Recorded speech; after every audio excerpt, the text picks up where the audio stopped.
السلام علیکم ورحمۃ اللہ وبرکاتہ۔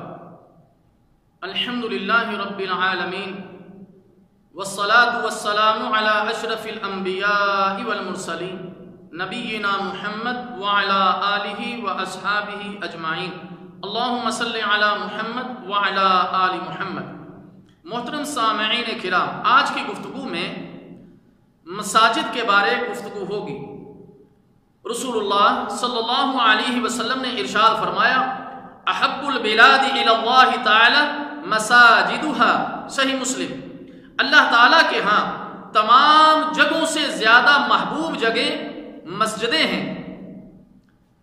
مسجد کو تعمیر کرنے کی فضیلت، مسجد کی تعمیر ایمان کی نشانی ہے۔ اللہ تعالیٰ جل شانہ کا فرمان ہے، اعوذ باللہ السمیع العلیم من الشیطان الرجیم، انما یعمر مساجد اللہ من آمن باللہ والیوم الآخر، سورۃ توبہ۔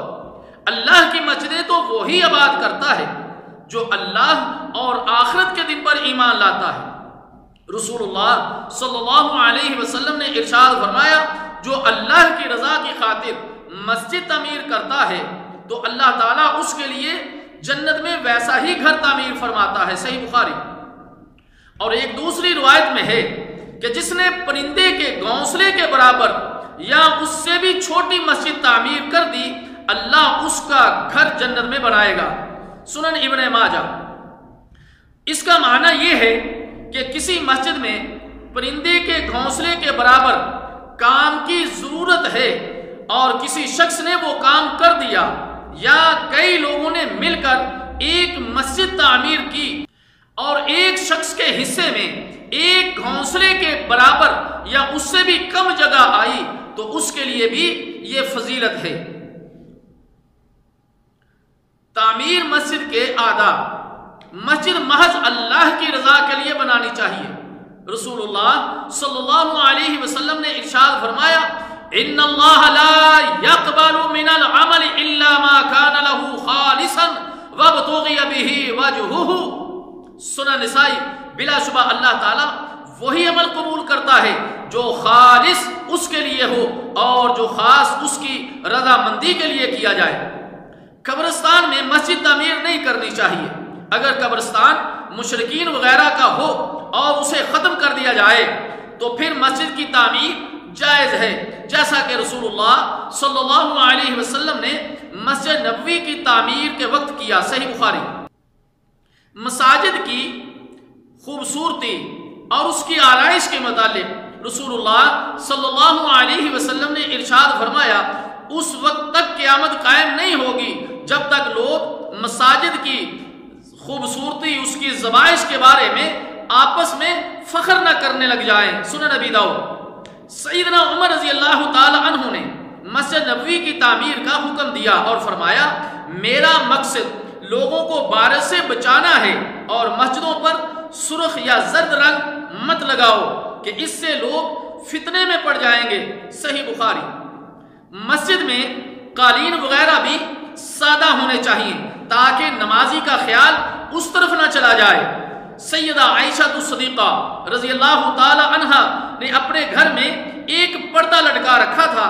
رسول اللہ صلی اللہ علیہ وسلم نے انہیں فرمایا، اس پردے کو میرے سامنے سے ہٹا دو کیونکہ اس کے نقش و نگار کی طرف نماز میں میرا دھیان چلا جاتا ہے، صحیح بخاری۔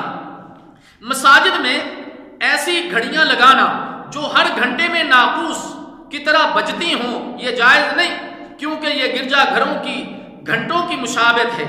کسی تہوار پر مسجد میں لائٹنگ کرنا اور اسے پھولوں، جھنڈیوں اور قمقموں سے سجانا بھی گرجا گھروں کی مشابہت ہے، لہذا اس سے اپنے آپ کو بچانا چاہیے۔ مسجدوں کی خبرگیری کرنا، مسجد کی خبرگیری اور آباد کاری آدمی کے ایمان کی علامت سمجھی جاتی ہے۔ اللہ تعالیٰ جل شانہ نے فرمایا، جو ہم نے پہلے بھی ذکر کیا، کہ انما یعمر مساجد اللہ من آمن باللہ والیوم الآخر، اللہ کی مسجدیں تو وہی آباد کرتا ہے جو اللہ اور آخرت کے دن پر ایمان لاتا ہے۔ مسجد کی صفائی اور اس میں خوشبو کا انتظام کرنا چاہیے۔ بی بی سیدہ عائشہ صدیقہ رضی اللہ تعالی عنہا فرماتی ہیں رسول اللہ صلی اللہ علیہ وسلم نے محلوں میں مسجدیں بنانے، انہیں صاف کرنے اور وہاں خوشبو کا انتظام کرنے کا حکم دیا، اور رسول اللہ صلی اللہ علیہ وسلم نے فرمایا اندھیرے میں مساجد کی طرف جانے والوں کو قیامت کے دن مکمل نور ملنے کی خوشخبری سنا دیجیے۔ اور صحیح بخاری میں ہے کہ جو شخص صبح و شام بار بار مسجد میں جاتا ہے تو اللہ تعالیٰ جنت میں اتنی ہی مرتبہ اس کی مہمان نوازی کرے گا، وہ صبح و شام جب بھی مسجد میں جائے۔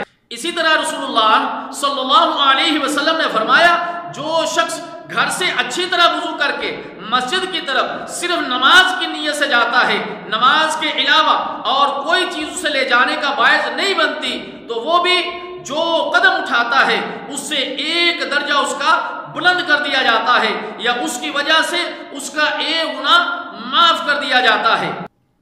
اور جب تک کوئی شخص اس جگہ بیٹھا رہتا ہے جہاں اس نے نماز ادا کی تو فرشتے برابر اس کے لیے دعائیں کرتے رہتے ہیں اور کہتے ہیں اللہم اغفر لہ، اللہم ارحمہ، اے اللہ اس کو تو معاف کر دے، اے اللہ اس پر تو اپنی رحمتوں کا نزول فرما۔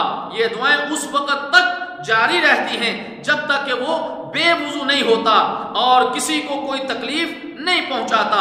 اللہ کے رسول صلی اللہ علیہ وسلم نے فرمایا جتنی دیر تک کوئی آدمی نماز کی وجہ سے رکا رہتا ہے وہ سب وقت اس کا نماز ہی کے اندر شمار کیا جاتا ہے، صحیح بخاری۔